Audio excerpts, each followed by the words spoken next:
May 1943. Outside these walls, the deafening roar of the Willow Run plant is building the machines that will win a global war. But inside this room, there is only the sound of a hollow, broken breath. The most powerful industrialist in the history of the world stands paralyzed before a simple cedar coffin. He conquered the earth. He put humanity on wheels. But the man looking down at the lifeless body of his only son has just lost the only battle that ever mattered. He didn't lose his heir to a disease. He crushed him under the unbearable weight of his own relentless need for control.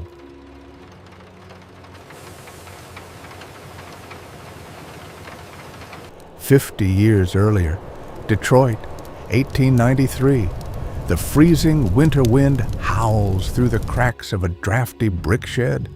There is no empire here, no assembly lines, just a penniless mechanic with grease-stained hands kneeling on the freezing dirt floor. He gently places a tiny hand-built engine into the clumsy, eager hands of a toddler. When Henry Ford looked into the wide eyes of his little boy Edsel, there was no ambition to rule the world. There was no ruthlessness. There was only the pure, fragile hope of a father, desperately wanting to build a shelter strong enough to protect his flesh and blood. We all start with a quiet, simple love. We want to build a kingdom for those we hold dear. But we rarely notice the exact moment when the kingdom becomes a cage. By 1919, that quiet love had forged an empire. The Model T didn't just change transportation, it rewired human civilization. Henry Ford stood at the summit of the world, an uncrowned king holding absolute power over a billion-dollar machine. He gave the masses motion. He dictated the rules. Every 15 seconds, a black, identical car rolled off the Highland Park assembly line. Perfection. Absolute, unwavering perfection. But perfection is the enemy of time. By the late 1920s, the world outside his factory walls had shifted. The roaring 20s brought wealth, jazz, and a hunger for beauty. General Motors answered that hunger, offering sleek designs and vibrant choices. The unstoppable Ford engine began to stall. Sales plummeted. The new era had no mercy. The crowds craved novelty, and they were ready to trample any arrogant titan who refused to change. The empire began to bleed.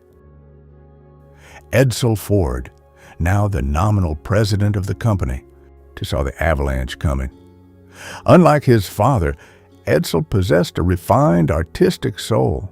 He didn't just look at machines, he saw art. He saw the future.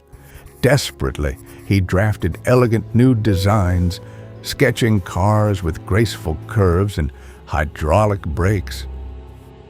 He pleaded with his father to adapt. He wanted to save the kingdom.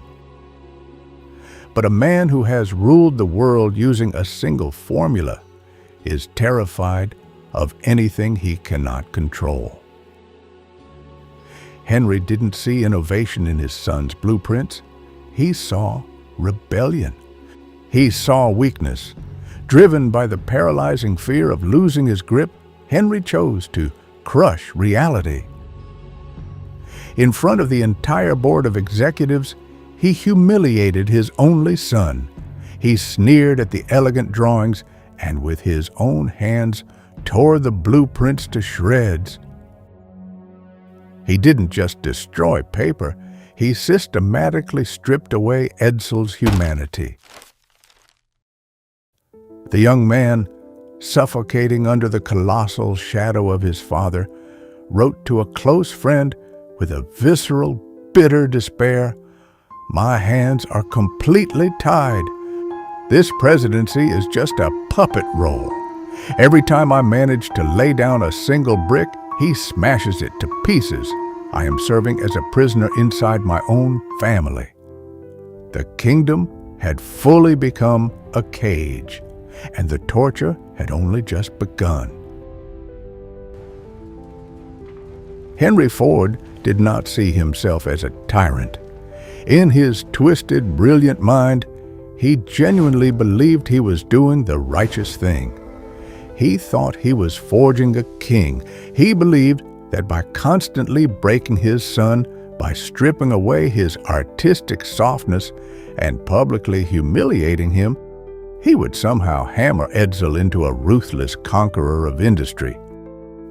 But that is the fatal blind spot of men who build massive empires. They forget that human souls do not bend like hot steel. When you strike a soul with a hammer, it shatters. And Henry had just lit the fuse to his own destruction. The 1930s did not arrive with a roar. They crashed down with a suffocating, freezing silence. The Great Depression choked America.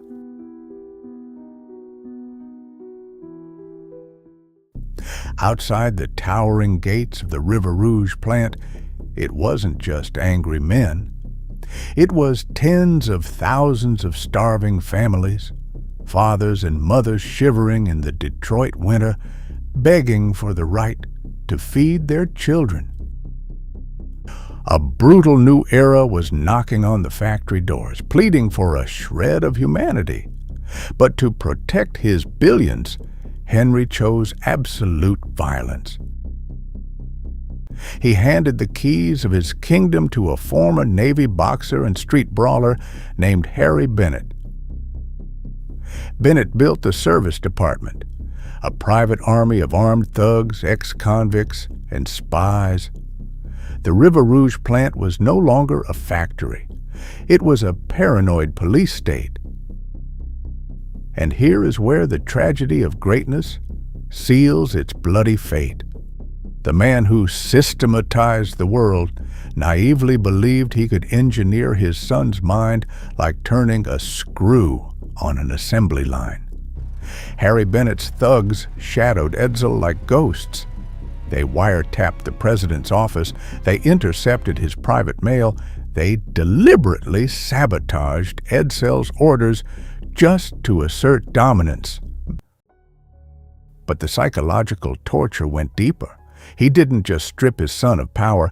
He wanted Edsel to believe that outside his father's manipulative grasp, so he was utterly worthless. Henry had weaponized his empire against his only anchor to humanity. You can force a man to smile for the cameras. You can force him to wear a tailored suit and sit at the head of a boardroom. But the human body keeps a meticulous score of every silent agony.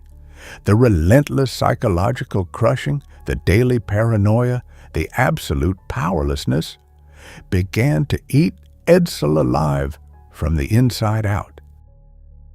It wasn't just a metaphor. Deep in his stomach, a sharp, excruciating pain began to bloom. The immense pressure of the Ford Empire was no longer just breaking his spirit.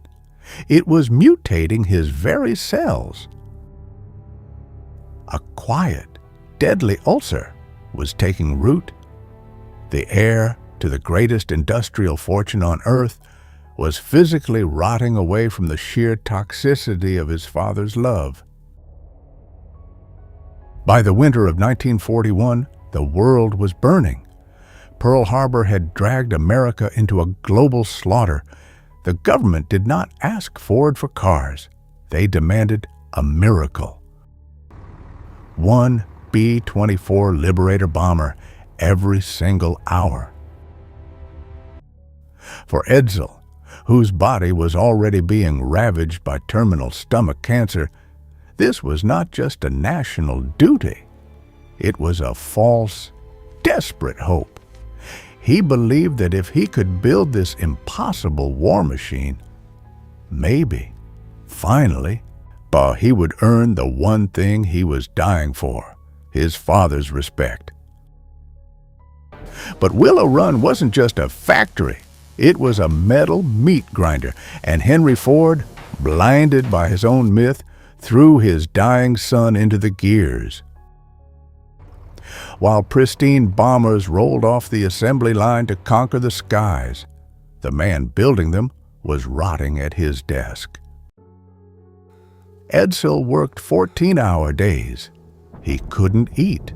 He could barely stand. The ulcer had become a terminal hemorrhage. The factory drowned out the sound of a son quietly coughing up blood. The medical ultimatum was absolute. Doctors warned Henry directly, Edsel's stomach is destroyed. If he doesn't walk away from this empire right now, he will die. Here, the tyrant faced the ultimate impossible choice. The wall closed in. Does he step down, release his suffocating grip, and let his son live? Or does he refuse to surrender control, keeping the war machine running at the cost of his own blood? Henry chose the machine. Trapped in a paralyzing web of denial and hubris, he brushed off the doctors, insisting that cancer was a myth. He looked at his emaciated, pale son and coldly declared that the agonizing pain was merely a tantrum, the result of a lazy lifestyle. He ordered Edsel to drink more milk and get back to work. In the world of power fanatics, there is no room for exhaustion. If you collapse, they don't see your bleeding wounds. They only see that you are no longer useful to them. Henry truly thought his absolute willpower could command biology. He was fatally wrong. In the spring of 1943, the body kept its final score. The pain tore through Edsel's spine, and then the heir to the earth simply gave out. Edsel Ford died at the age of 49. The news hit Henry not as a business loss, but as a violent sledgehammer to the chest, bringing the most powerful man in America to his knees. The richest man in the history of the world, the titan who commanded armies of steel and billions of dollars, stood over a wooden box, completely bankrupt. All his power couldn't buy his son one more breath. The world outside kept spinning, but Henry Ford's universe collapsed into the suffocating silence of his Fairlane estate.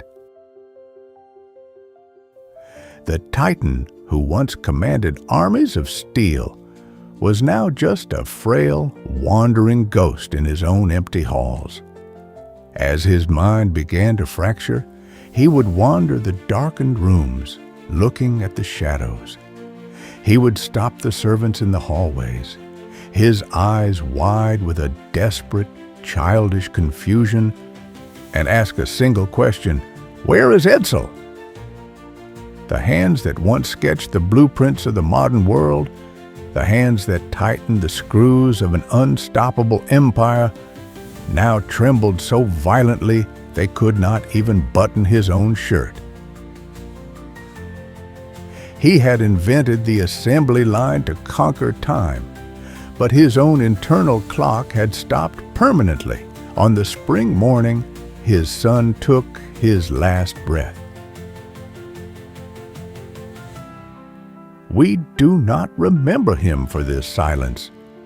History books carve his name in marble, appraising the genius who built the 20th century. But behind the heaviest crown of the modern age hides the ultimate cost of absolute control. Because beneath the roaring engines And the billion-dollar legacy is simply a father who used the full weight of his own greatness to hammer the final nail into the coffin of the only person he ever truly loved. True greatness is not found in the empires we build. It is found in the humanity we manage to keep when we reach the summit.